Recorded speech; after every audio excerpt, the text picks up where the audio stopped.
मध्य प्रदेश के किसानों के मुद्दों को लेकर कांग्रेस एक बार फिर सड़क पर उतरने जा रही है। 9 अप्रैल को प्रदेश भर में बड़ा आंदोलन किया जाएगा। कांग्रेस प्रदेश अध्यक्ष जीतू पटवारी के नेतृत्व में सभी जिलों के कलेक्टर कार्यालयों का घेराव किया जाएगा।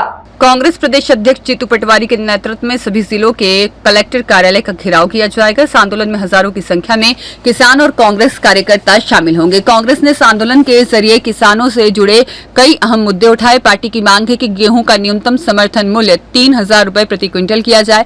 इसके साथ ही ओलावृष्टि से प्रभावित किसानों को 50,000 रुपए प्रति हेक्टेयर मुआवजा देने की मांग की जा रही है। कांग्रेस का कहना है कि प्रदेश में बड़ी संख्या में किसान कर्ज के बोझ तले दबे हैं। ऐसे में डिफॉल्टर किसानों का कर्ज माफ किया जाना चाहिए। इस आंदोलन में नेता प्रतिपक्ष उमंग सिंगार सहित कई वरिष्ठ नेता भी मौजूद रहेंगे। कांग्रेस ने प्रदेश की मोहन यादव सरकार पर किसानों की अनदेखी का आरोप लगाया है। साथ ही ईवीएम को लेकर भी सवाल खड़े किए हैं। पार्टी का कहना है कि यह आंदोलन सिर्फ एक दिन का नहीं होगा, बल्कि जरूरत पड़ी तो इसे और व्यापक रूप दिया जाएगा। पूर्व मंत्री सज्जन सिंह वर्मा ने कहा कि किसानों के साथ हो रहे अन्याय को अब बर्दाश्त नहीं किया जाएगा।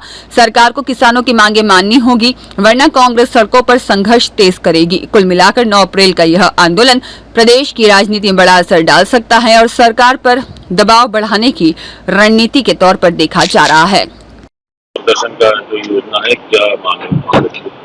देखिए, 9 अप्रैल को इस प्रदेश के अन्नदाताओं के समर्थन में, उनके हाथ मजबूत करने के लिए प्रदेश कांग्रेस अध्यक्ष भाई जीतू पटवारी के नेतृत्व में पूरे प्रदेश के जिला कलेक्टरों का घेराव होगा।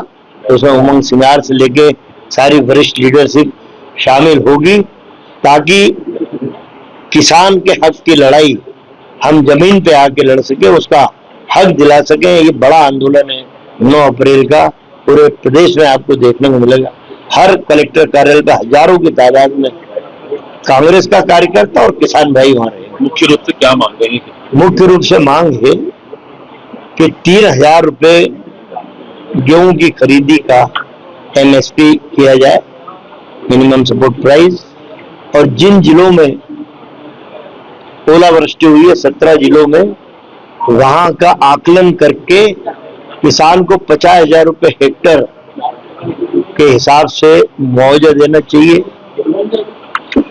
और मेरे किसानों का कर्जा, क्योंकि मोहन यादव की सरकार की गलत नीति की वजह से 28 मार्च को कर्ज चुकाने का समय दिया था किसान को, और खरीदी का समय 10 अप्रैल 15 अप्रैल, तो अधिकतर किसान डिफॉल्टर हो गए हैं। ये षड्यंत्र था कि सारे किसान डिफॉल्टर हो जाए तो उनको शासन की किसी योजना का लाभ न मिल सके, तो उनके किसानों का सारा कर्जा, उन किसानों को जो डिफॉल्टर हुए उनका कर्जा माफ किया जाए। ये प्रमुख रूप से है। और भैया, राज्यसभा का दौर चल रहा है, अब तक क्या इच्छा है, जा रहे हैं नहीं या कोई और?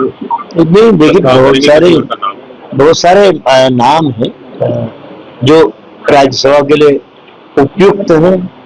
मैं अपने आप को उपयुक्त मानता हूं, तो मैंने अपनी दावेदारी प्रस्तुत की। संसदीय अनुभव है लंबा, 5 बार विधायक रहे, सांसद रहे, लोकसभा में कई बार मंत्री रहे, संसदीय ज्ञान है। तो इस समय तो सत्ताधारी दल भाजपा को बेनकाब करना, उसे घेरने का समय है। तो अनुभवी लोगों को यदि आएंगे तो अच्छा है। लेकिन जिस तरीके से एक ही चेहरे को बार बार रिपीट करते हैं और जो चेहरे चुनावी राजनीति में नाकाम साबित हो गए, उनको राज्यसभा के बहाने एंट्री करना, ये कहता है कांग्रेस में कैसा देखते हैं? देखिए, ये बात आपकी सही है। मैंने भी अपने जवाब में इस बात को कहा, कई लोग 24 बरस इकट्ठे एक साथ, 4 टर्म राज्यसभा के, 6 साल का एक टर्म होता है, 24 साल राज्यसभा में रहे। अब वो लोग कहाँ है पता नहीं होगा। कई लोग 18 साल, कई लोग 12 साल रहे। तो ये बात आपकी सही है कि नए लोगों को मौका देना चाहिए। और सवाल चुनाव में जीत हार की बात है। मेरा एक कहना है कि जिस षड्यंत्र के साथ भारतीय जनता पार्टी देश में लोकसभा का चुनाव लड़ती है, प्रदेशों में विधानसभा का चुनाव लड़ती है, उस षड्यंत्र का मुकाबला हम लोग कर रहे हैं और आने वाले समय में उसका पर्दाफाश हम करेंगे। मैं एक उदाहरण आपको देना चाहता हूँ वो प्रश्न शायद नहीं आएगा, लेकिन मैं एक आपको बताना चाहता हूँ ईवीएम मशीन के बारे में।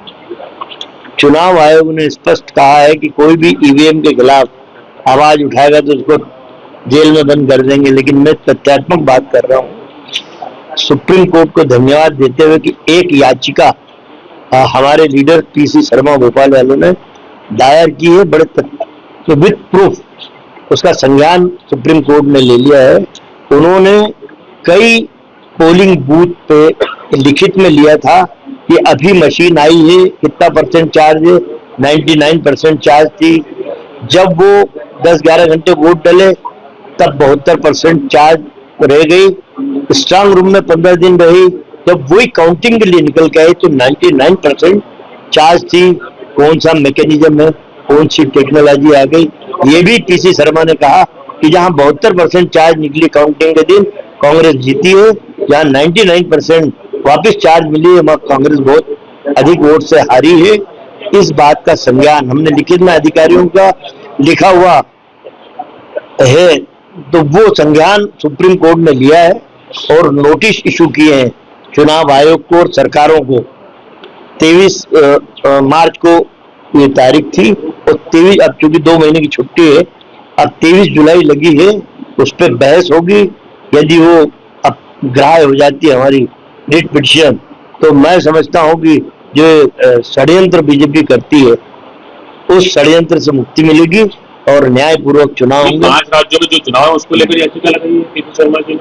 नहीं, उसमें भी आशंका है कि गड़बड़ी की। देखिए, जिन राज्यों में चुनाव हो चुके हैं, हरियाणा, मध्य प्रदेश, महाराष्ट्र, तमाम सारे राज्यों में पीसी शर्मा खुद लड़े थे, खुद हारे उन्हीं ईवीएम की वजह से। वहां के प्रूफ एकत्रित करके उन्होंने नहीं, 5 राज्यों में भी देखिए, आशंका है। 100% कैसे आशंका नहीं होगी, 100% आशंका। मेरा तो प्रश्न चुनाव आयोग से है, 19 लाख ईवीएम मशीन गायब है इस देश से, कहाँ है वो 19 लाख मशीन? मेरी जानकारी, अभी चुनाव आयोग मुझे गला पकड़ लेगा मेरा, मेरी जानकारी कि बंगाल में टेम्पर्ड 42,000 मशीनें ईवीएम पहुंच चुकी। मेरी लोगों से जानकारी मुझे लगी, हाँ 42,000 टेम्पर्ड मशीनें पहुंच चुकी है बंगाल में। आसाम चुनाव देखते हैं आप जो देखिए, अब जब एक राज्य का मैं बता रहा हूँ तो पर आरोप सही है। उनने तो गोगोई ने तो बोल दिया भगवान की मूर्ति पे हाथ रख के कसम खाए जा, तेरी पत्नी के सर पे हाथ रख के कसम खाए जा कि ये बात गलत नहीं खा रहा। तो क्या होता है, सत्य परेशान हो सकता है पराजित में।